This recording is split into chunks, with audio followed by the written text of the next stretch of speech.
स्वागत है दोस्तों आपका अपने YouTube चैनल BSS स्टडी पर। मैं हूं शैलेश कुमार। कैसे हैं आप लोग? हमने संविधान सभा वाला टॉपिक पूरा कंप्लीट कर लिया था। उसको 3 पार्ट में हम लोगों ने कंप्लीट किया। उससे संबंधित कुछ महत्वपूर्ण प्रश्नोत्तर भी हमने डिस्कस किया था। ठीक है, आज हम पढ़ेंगे प्रस्तावना के बारे में। ठीक है, क्या लिखा है प्रस्तावना में? क्या है प्रस्तावना? देखिए क्या लिखा है प्रस्तावना में। हम भारत के लोग भारत को एक संपूर्ण प्रभुत्व संपन्न समाजवादी पंथ निरपेक्ष लोकतंत्रात्मक गणराज्य बनाने के लिए तथा समस्त नागरिकों को सामाजिक आर्थिक और राजनीतिक न्याय विचार अभिव्यक्ति विश्वास धर्म और उपासना की स्वतंत्रता प्रतिष्ठा और अवसर की समता प्राप्त करने के लिए तथा उन सब में व्यक्ति की गरिमा और राष्ट्र की एकता और अखंडता सुनिश्चित करने वाली बंधुता बढ़ाने के लिए दृढ़ संकल्पित होकर अपनी संविधान सभा में आज तारीख 26 नवंबर 1949 ईस्वी को एतद द्वारा इस संविधान को अंगीकृत अधिनियमित और आत्मर्पित करते हैं। यह है हमारा प्रस्तावना। ठीक है, इसको देख लीजिए।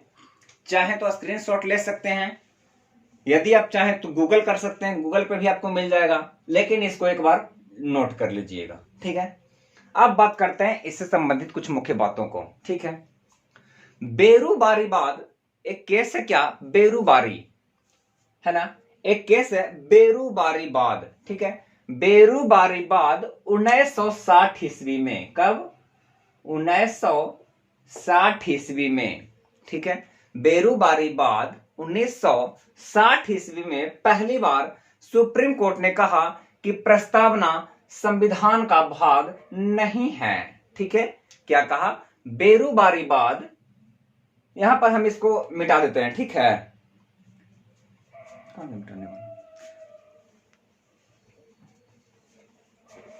इसको नोट कर लीजिएगा, है ना।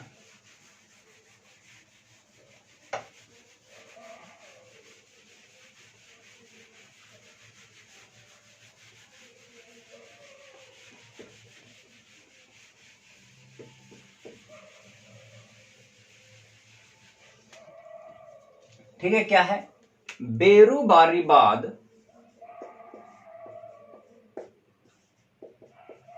बेरूबारीवाद 1960 ईस्वी। ठीक है, बेरूबारीवाद 1960 ईस्वी में पहली बार सुप्रीम कोर्ट ने कहा क्या कि प्रस्तावना संविधान का भाग नहीं है। प्रस्तावना संविधान का भाग नहीं है। ठीक है, बेरूबारीवाद 1960 ईस्वी में पहली बार सुप्रीम कोर्ट ने यह कहा कि प्रस्तावना संविधान का भाग नहीं है। ठीक है, ठीक इसके 13 साल बाद 1973 ईस्वी में। कब? ठीक इसके 13 साल बाद 1973 ईस्वी में। ठीक है, 24 अप्रैल 1973 ईस्वी ने सुप्रीम कोर्ट ने Kesavananda Bharati versus Union of the India वाले केस में क्या कहा कि प्रस्तावना संविधान का भाग है। ठीक है, प्रस्तावना संविधान का भाग है और इसमें उसी प्रकार से संशोधन किए जा सकते हैं जिस प्रकार से संविधान के अन्य भागों में संशोधन किया जाता है। क्या बोला? Kesavananda Bharati versus Union of the India वाले केस में, केशवानंद भारती वर्सेस केरल राज्य के बाद में, है ना। यूनियन ऑफ द इंडिया नहीं था, भारत संघ के मामले में नहीं था। क्या था? केशवानंद भारती वर्सेस केरल राज्य के मामले में क्या कहा सुप्रीम कोर्ट में कि प्रस्तावना संविधान का भाग है और प्रस्तावना में ठीक उसी प्रकार से संशोधन किया जा सकता है जिस प्रकार से संविधान के अन्य भागों में संशोधन किया जाता है। ठीक है, ये कितना ईस्वी में दिया था फैसला? ये 24 अप्रैल 1973 ईस्वी में। ठीक है, 24 अप्रैल 1973 ईस्वी में केशवानंद भारती केशवानंद भारती वर्सेस केरल राज्य के मामले में, केरल राज्य के मामले में, है ना। ये हो गया आपका पहला पॉइंट, ठीक है। ये हो गया आपका दूसरा पॉइंट। समझिए इसको फिर से। बेरूबारीवाद 1960 ईस्वी में जो सुप्रीम कोर्ट फैसला दिया तो उसमें क्या बोला कि प्रस्तावना संविधान का भाग नहीं है। ठीक उसके 13 साल बाद सुप्रीम कोर्ट ने 24 अप्रैल 1973 ईस्वी में केशवानंद भारती वर्सेस केरल राज्य के मामले में यह फैसला दिया क्या कि प्रस्तावना संविधान का भाग है और प्रस्तावना में ठीक उसी प्रकार से संशोधन किया जा सकता है जिस प्रकार से संविधान के अन्य भागों में संशोधन किया जाता है। ये सुप्रीम कोर्ट के 13 जजों की बेंच ने यह फैसला दिया था, ठीक है। 13 जजों की बेंच ने यह फैसला दिया था। क्या फैसला दिया कि प्रस्तावना संविधान का भाग है और ठीक उसमें इसी प्रकार से संशोधन किया जा सकता है जिस प्रकार से संविधान के अन्य भागों में संशोधन किया जाता है, ठीक है। यहां से क्वेश्चन कैसे पूछता है, ध्यान दीजिए कि किस केस में सुप्रीम कोर्ट के द्वारा यह फैसला दिया गया कि प्रस्तावना संविधान का भाग नहीं है। तो किस केस में? बेरूबारीवाद में, ठीक है। आपको ऑप्शन में 3 गो रहेगा, जरूर रहेगा, बेरूबारीवाद, गोलकनाथ और केशवानंद भारती, है ना। तो बेरूबारीवाद में पहली बार क्या बोला था कि प्रस्तावना संविधान का भाग नहीं है। फिर आपसे सेकंड क्वेश्चन करेगा कि किस केस में सुप्रीम कोर्ट ने अपने फैसले में यह कहा कि प्रस्तावना संविधान का भाग है। तो केशवानंद भारती वाले केस में 1973 ईस्वी में, ठीक है। आगे पूछता है क्या, एक जो बताए थे आपको कि 13 दिसंबर, पिछले वाला वीडियो में चर्चा किए थे हम कि 13 दिसंबर 1946 ईस्वी, है ना। 13 दिसंबर 1946 ईस्वी को पंडित नेहरू ने संविधान सभा में क्या पेश किया था? उद्देश्य प्रस्ताव पेश किया था। उद्देश्य प्रस्ताव पेश किया था। ये जो उद्देश्य प्रस्ताव था इसी प्रस्तावना से संबंधित था, ठीक है। अब देखिए कि प्रस्तावना क्या बताता है ना। प्रस्तावना वह उद्देश्य है जिसे देखने से 3 बातें प्राप्त होती है ना, 3 बातें स्पष्ट होती है। पहला क्या, जो संविधान है या जो कानून है उसका उद्देश्य क्या है। जो संविधान है हमारा, जो कानून है उसका उद्देश्य क्या है, ये बताता है। पहला जो पॉइंट पता लगता है कि प्रस्तावना को देखने से क्या पता लगता है कि हमारा जो संविधान है वो क्या कहना चाहता है, मतलब उसका क्या उद्देश्य है। दूसरा क्या पता लगता है, ये पता लगता है इससे कि जो हमारा संविधान है उसका स्रोत क्या है। क्या, जो हमारा संविधान है उसका स्रोत क्या है। जैसे कि देखते हैं उसके पहले लाइन में यह क्या, हम भारत के लोग, है ना। हम भारत के लोग कहने का मतलब क्या कि ये जो संविधान है इसको हम सब लोगों ने, be the people of India, है ना, हम सब लोगों ने मिलकर बनाया है इसे, है ना। भले ही इसका जो निर्माण है वो कुछ चंद व्यक्तियों के द्वारा किया गया है, लेकिन हम क्या मानते हैं कि ये जो भारत का जो संविधान बना है ये भारत की जनता के द्वारा सर्वसम्मति से बना है, ठीक है। तीसरी बात क्या पता लगती है कि जो कानून बनाया जा रहा है वह कब से होगा, है ना। जो कानून बनाया जा रहा है वो कब से होगा, क्या, लागू, है ना। जो कानून बनाया जा रहा है वह कब से लागू होता है ना, कब से लागू होगा। इन सब बातों का जहां उल्लेख मिलता है वही क्या है, हमारा प्रस्तावना, ठीक है। क्या पता लगा, प्रस्तावना को देखने से क्या पता लगता है। प्रस्तावना को देखने से यह पता लगता है कि पहली बात तो कि हमारा जो संविधान है उसका स्रोत क्या है, संविधान है जो कानून है उसका स्रोत क्या है। दूसरा क्या कि उसका विस्तार कहां तक है, ठीक है, उसका उद्देश्य क्या है, ठीक है। और क्या कि जो कानून जो बनाया जा रहा है वह लागू कब से होगा, ठीक है। एक चीज है क्या, 42वें संविधान संशोधन के तहत इसमें 3 शब्द जोड़े गए थे, है ना। 42वां संविधान संशोधन,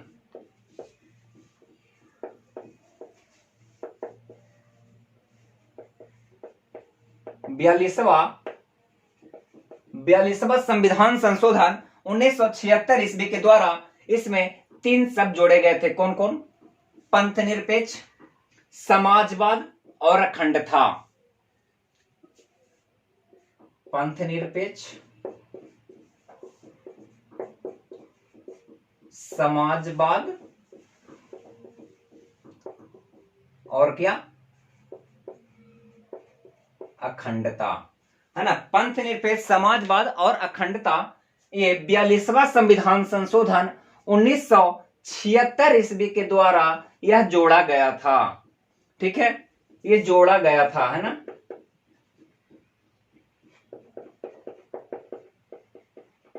बयालीसवां संविधान संशोधन 1976 ईस्वी के द्वारा हमारे संविधान के प्रस्तावना में, हमारे भारतीय संविधान के प्रस्तावना में 3 शब्द जोड़े गए थे। कौन कौन? पंथ निरपेक्ष, समाजवाद और अखंडता। ठीक है, ये तीनों, ये बहुत अच्छा क्वेश्चन बनता है इससे, है ना, कि हमारा संविधान संशोधन में, है ना, सॉरी, जो 42वां जो संविधान संशोधन हुआ उसमें, उस संशोधन में प्रस्तावना में कौन सा 3 वर्ड जोड़ा गया था? तो कौन कौन जोड़ा गया? पंथ निरपेक्ष, समाजवाद और अखंडता, ये 3 शब्द जोड़ा गया था। ठीक है, प्रस्तावना को देखने से क्या बात सामने आता है कि संविधान का स्रोत क्या है? शुरू में ही लिखा हुआ है क्या? देख लीजिए, इसको मिटा देते हैं। ठीक है,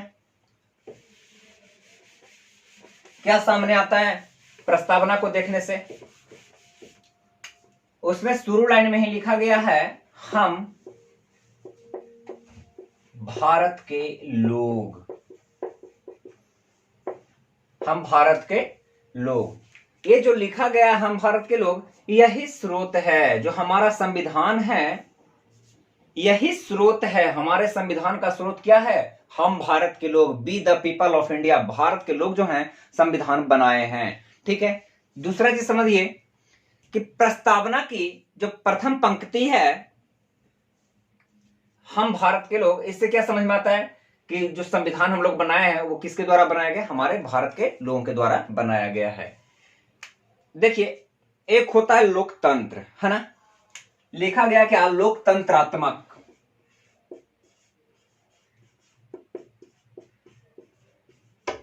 लोकतंत्रात्मक। अब बात करते हैं लोकतंत्र की। ठीक है, लोकतंत्र कितने प्रकार के होते हैं?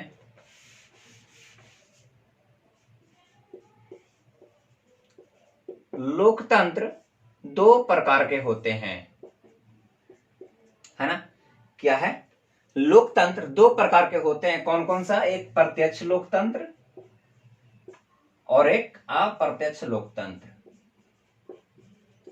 समझिए इसको, प्रत्यक्ष लोकतंत्र और अप्रत्यक्ष लोकतंत्र क्या है? प्रत्यक्ष लोकतंत्र वैसा लोकतंत्र जिसमें जनता सीधे सीधे शासन करती है, प्रत्यक्ष लोकतंत्र कहलाता है। क्या? वैसा लोकतंत्र जिसमें जनता सीधे सीधे शासन करती है, क्या कहलाता है? प्रत्यक्ष लोकतंत्र। अब प्रत्यक्ष लोकतंत्र क्या है? वैसा लोकतंत्र जिसमें जनता के चुने गए प्रतिनिधि शासन करते हैं, क्या कहलाते हैं? अप्रत्यक्ष लोकतंत्र। प्रत्यक्ष लोकतंत्र का उदाहरण क्या है? ये जो स्विट्जरलैंड है, ये प्रत्यक्ष लोकतंत्र का एक उदाहरण है, स्विट्जरलैंड। ठीक है, स्विट्जरलैंड जो है ये प्रत्यक्ष लोकतंत्र का उदाहरण है। अब प्रत्यक्ष लोकतंत्र का उदाहरण कौन है? हमारा अपना देश भारत। भारत में जनता के द्वारा चुने गए चंद प्रतिनिधि शासन करते हैं। भारत में 130 करोड़ की आबादी है, उस पर 545 लोकसभा में एमपी, 245 राज्यसभा में एमपी। ठीक है, ये लोग मिलकर हमारे ऊपर 130 करोड़ जनता के ऊपर शासन करते हैं। इसको क्या बोलेंगे हम? अप्रत्यक्ष लोकतंत्र बोलेंगे। ठीक है, प्रत्यक्ष लोकतंत्र, अप्रत्यक्ष लोकतंत्र, इसको ध्यान से समझिएगा, ध्यान से समझिएगा इसको। ठीक है, आगे एक बात करता क्या? गणराज्य, है ना। भारत क्या है? गणराज्य। क्या बोलता है? गणराज्य। देखिए, गणराज्य का मतलब क्या होता है? गणराज्य को सीधा सीधी हम जानते हैं क्या, इसको क्या बोलेंगे हम? गणतंत्र बोलेंगे। गणतंत्र का मतलब समझिए, है ना। गणतंत्र का मतलब समझिए, गणतंत्र का मतलब क्या होता है? गणतंत्र वैसा चीज होता है, जैसे कि देखिए, एक होता है राजा, उसके बाद उसका शासन करता है कौन? उसका बेटा शासन करता है, उसके बाद उसका बेटा, मतलब पीढ़ी दर पीढ़ी जो शासन करता है वो तो हो गया राजशाही वाला। और गणतंत्र का मतलब क्या है कि एक निश्चित अवधि के बाद, एक निश्चित अवधि के बाद चुनाव होगा, चाहे कोई भी कितना भी बड़ा पद हो, एक निश्चित अवधि के बाद उस पर चुनाव होगा। वो क्या है? वो वंशानुगत नहीं है। जो चीज वंशानुगत नहीं है उसको क्या बोलेंगे हम? गणतंत्र बोलेंगे। जैसे भारत अपना गणतंत्र है, गणराज्य है ना, भारत गणराज्य है, तो इसको क्या बोल, देखते हैं यहां पर चाहे कितना भी बड़ा पद हो, यहां पर सबसे बड़ा पद है क्या? राष्ट्रपति। राष्ट्रपति का भी चुनाव हर 5 साल के बाद होता है, ठीक है। तो मतलब कि कोई भी कितना भी बड़ा पद हो, उस वहां पर चुनाव होगा। गणराज्य का अर्थ यही है ना। गणराज्य मतलब क्या? गणतंत्र। गणतंत्र मतलब क्या? वहां एक निश्चित अवधि के बाद चुनाव होगा, है ना। ऐसे शासन व्यवस्था को हम क्या बोलते हैं? गणतांत्रिक राज्य बोलते हैं। क्या बोलते हैं इसको? गणतांत्रिक राज्य बोलते हैं, है ना, या गणराज्य बोलते हैं, ठीक है।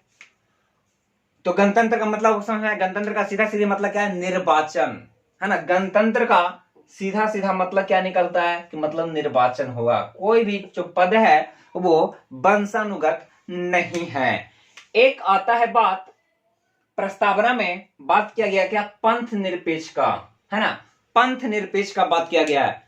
पंथ निरपेक्ष या कहें तो धर्म निरपेक्ष सुनने में, समझने में, बोलने में एक जैसा ही लग, सिर्फ बोलने में अलग लगता है लेकिन सुनने में, समझने में सब एक ही जैसा लगेगा, ठीक है। पंथ निरपेक्ष का मतलब यह है कि भारत में कोई भी धर्म, भारत जो है, भारत एक ऐसा देश है जो किसी भी धर्म को बढ़ावा नहीं देता है। इसके लिए सभी धर्मों को समान महत्व दिया गया है ना। भारत में क्या है? सभी धर्मों को समान महत्व दिया गया है, किसी एक धर्म को बढ़ावा नहीं देता है। मतलब कि सभी धर्मों का समान महत्व है भारत में, है ना। इसलिए यहां पर पंथ निरपेक्ष शब्द जोड़ा गया और पंथ निरपेक्ष शब्द का मतलब भी यही होता है। हालांकि पंथ निरपेक्ष के बदले हम धर्म निरपेक्ष बोलते हैं, ठीक है, लेकिन जो यहाँ पर प्रस्तावना में जो लिखा गया है वो पंथ निरपेक्ष शब्द जोड़ा गया, धर्म निरपेक्ष नहीं जोड़ा गया। क्या जोड़ा गया? पंथ निरपेक्ष जोड़ा गया है, ठीक है। एक बात करते हैं क्या? समाजवाद, है ना। एक बात करते हैं क्या? समाजवाद। देखिए, समाजवाद का मतलब क्या होता है? समाजवाद का अर्थ यह है कि निजी संपत्ति का अस्तित्व न होना। समाजवाद का अर्थ क्या है? निजी संपत्ति का अस्तित्व न होना। निजी संपत्ति का अस्तित्व न होना का मतलब यह है जैसे कि सब कुछ सरकार के अधीन में है। जैसे कि मान लीजिए कि कोई एक पर्टिकुलर व्यक्ति है एक्स, है ना, कोई एक पर्टिकुलर व्यक्ति है एक्स, है ना, इसका कुछ जमीन है ना, कुछ जमीन का प्लॉट है ना। मान लीजिए कि यहां पर कोई खाद्यान्न निकल गया। खाद्यान्न मतलब क्या? जैसे कि तेल का भंडार वगैरह निकल गया, तो क्या ये व्यक्ति बोलेगा कि हम नहीं देंगे, ये मेरा हो गया? नहीं, इसको सरकार तुरंत अपने कब्जा में ले लेगी। भले ही इसका ये खेत रजिस्ट्री था, ये जमीन इसका रजिस्ट्री था, लेकिन सरकार इसको तुरंत कब्जा में ले लेगी। तो यही है समाजवाद का मतलब क्या है कि भारत में जो है निजी संपत्ति का कोई भी अस्तित्व नहीं है ना। सरकार जब चाहे, अगर सरकार को जरूरत पड़ेगी, अगर सरकार को ऐसा लगेगा कुछ, तो वो अपने कब्जे में उसको ले सकती है ना। देखिए, एक प्रश्न ये पूछ सकता है आपसे कि प्रस्तावना में, है ना, कितनी प्रकार के न्याय का बात किया गया है? क्या प्रस्तावना में कितनी प्रकार के न्याय का बात किया गया है? तो प्रस्तावना में 3 प्रकार के न्याय का बात किया गया है। कौन कौन सा? सामाजिक, आर्थिक और राजनीतिक। किया 3 प्रकार के न्याय का बात किया गया है। कौन कौन सा? सामाजिक, आर्थिक और क्या? राजनीतिक। समझिए, सामाजिक न्याय का मतलब क्या है? कोई भी बड़ा छोटा नहीं है ना। मतलब कि बड़ा छोटा नहीं है कहने का या मतलब यह है कि भेदभाव नहीं करेगा, है ना। सामाजिक न्याय का मतलब यह है कि समाज में सभी को एक समान, एक तरह से एक जैसा रहने का अधिकार है। कोई किसी के लिए बड़ा छोटा नहीं है। ऐसा नहीं है कि वो दूसरे कैटेगरी से बिलोंग करता है, वो दूसरे जाति से बिलोंग करता है तो उसको उस लिए प्रताड़ित किया जाएगा, या कोई विशेष, जैसे कि होता है ना क्या कि किसी विशेष जाति को पकड़ के, है ना, क्या कहा जाता है कि इस प्रकार का वो, मतलब कि जो अवहेलना किया जाता है ना, उस प्रकार का अवहेलना नहीं करना है ना। ये बात करता है सामाजिक न्याय, है ना। आर्थिक न्याय का मतलब क्या, सभी को यहां पर कमाने का, खाने का अधिकार है। क्या, सामाजिक सामाजिक न्याय का मतलब है सभी को समाज में बराबर दर्जा दिया गया है, कोई बड़ा कोई छोटा नहीं है, कोई ऊंचा कोई नीचा नहीं है। आर्थिक का मतलब क्या है, आर्थिक न्याय का मतलब क्या है, सभी को कमाने का, खाने का अधिकार है, जीविकोपार्जन करने का अधिकार है, आजीविका चलाने का अधिकार है। राजनीतिक न्याय का मतलब क्या है, समझिए कि सभी को चुनाव लड़ने, वोट देने का अधिकार है। राजनीतिक न्याय का मतलब क्या है कि सभी को चुनाव लड़ने, वोट देने का अधिकार है। अगर इससे संबंधित सामाजिक, आर्थिक और राजनीतिक न्याय से संबंधित अगर आपको कुछ भी समस्या होती है तो आप कोर्ट का सहारा ले सकते हैं, आपको न्याय जरूर मिलेगा। ठीक है। एक बात इसमें किया गया क्या, यह सामाजिक, आर्थिक और राजनीतिक न्याय का जो उल्लेख आपको मिलता है, यह मिलता है कहां आपको, प्रस्तावना में। क्या और भी कहीं मिलता है, क्या और भी कहीं मिलता है? एक मिनट रुक जाइए, लिखते हैं, है ना। ये जो सामाजिक,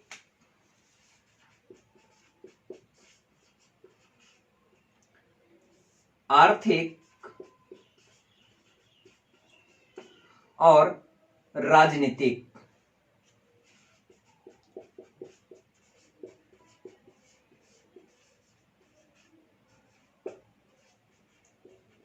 सामाजिक, आर्थिक और राजनीतिक न्याय, ये जो तीन प्रकार का जो न्याय का जो उल्लेख है प्रस्तावना में, क्या भारत के संविधान में और कहीं इसका उल्लेख मिलता है? तो हाँ, इसका उल्लेख एक जगह और मिलता है। कहां पे? नीति निर्देशक तत्व में, है ना। DPSP, director principle of the state policy, है ना। नीति निर्देशक तत्व में आपको सामाजिक, आर्थिक और राजनीतिक न्याय का उल्लेख मिलता है। ये आर्टिकल कितना में लिखा गया है? आर्टिकल 38 में, जो नीति निर्देशक तत्व में जो लिखा गया है, कितना में लिखा गया है? आर्टिकल 38 में, आर्टिकल 38 में, आर्टिकल ये 38 में लिखा गया है, 38 में। ठीक है, आर्टिकल 38 में लिखा गया है। सामाजिक, आर्थिक और राजनीतिक न्याय का जो आपको उल्लेख मिलता है, कहां कहां मिलता है? प्रस्तावना में मिलता है, और कहां मिलता है? नीति निर्देशक तत्व में मिलता है। आर्टिकल कितना में मिलता है? आर्टिकल 38 में मिलता है, 38 में मिलता है। ठीक है। क्वेश्चन आपसे ऐसे पूछेगा कि कितनी प्रकार के न्याय का बात करता है हमारा संविधान? तो तीन प्रकार के न्याय की बात करता है, सामाजिक, आर्थिक और राजनीतिक न्याय। ठीक है। एक शब्द है क्या? स्वतंत्रता, है ना। एक शब्द है क्या? स्वतंत्रता, समानता और बंधुत्व, है ना। स्वतंत्रता, समानता और बंधुत्व जो शब्द है, ये कहां से लिया गया है? ठीक है। स्वतंत्रता, समानता और बंधुत्व जो शब्द है, ये कहां से लिया गया है? तो ये फ्रांस से लिया गया है। कौन कौन सा? स्वतंत्रता, समानता और क्या? बंधुत्व। ये कहां से लिया गया है? फ्रांस से लिया गया है ना। कहां से लिया गया है? ये फ्रांस से लिया गया है ना। स्वतंत्रता, समानता और बंधुत्व, ये जो उल्लेखित है प्रस्तावना में, ये कहां से लिया गया है? ये फ्रांस से लिया गया है। ठीक है। एक वर्ड आता है प्रस्तावना में कि अंगीकृत करते हैं, अधिनियमित करते हैं और आत्मर्पित करते हैं। अंगीकृत का मतलब क्या है? अपनाते हैं, एडॉप्ट करते हैं, है ना। अंगीकृत का मतलब क्या है? अपनाते हैं, एडॉप्ट करते हैं। अधिनियमित का मतलब क्या है? लागू करते हैं, है ना। क्या करते हैं? लागू करते हैं। आत्मर्पित मतलब क्या है? स्वयं को, संविधान को सौंपते हैं। क्या? आत्मर्पित मतलब क्या? संविधान को हम स्वयं को सौंपते हैं, है ना। एक क्वेश्चन और आपसे पूछ सकता है कि ये पूरे प्रस्तावना में, जो आपका जो प्रस्तावना है, ये पूरे प्रस्तावना में भारत शब्द का उल्लेख कितनी बार मिलता है? क्या पूरे प्रस्तावना में भारत शब्द का उल्लेख कितनी बार मिलता है? तो पूरे प्रस्तावना में भारत शब्द का उल्लेख कितनी बार मिलता है? 2 बार मिलता है ना। पूरे प्रस्तावना में भारत शब्द का उल्लेख कितनी बार मिलता है? 2 बार मिलता है। कहां पर? पहली लाइन में ही, हम भारत के लोग भारत को, है ना। बस ये पहली लाइन में ही 2 बार पूरे प्रस्तावना में भारत शब्द का उल्लेख मिलता है। ठीक है, ये था आपका प्रस्तावना। आपका ये टॉपिक प्रस्तावना भी कंप्लीट हो गया। अब आगे हम पढ़ेंगे अगला टॉपिक। अगले टॉपिक की वीडियो जल्द ही आपको मिल जाएगी। तब तक के लिए bye, good bye, take care. एक और जरूरी सूचना आप लोग के लिए, वीडियो को अगर पसंद आ जाए तो लाइक कर दें, सब्सक्राइब कर दें और शेयर कर दें। Thank you.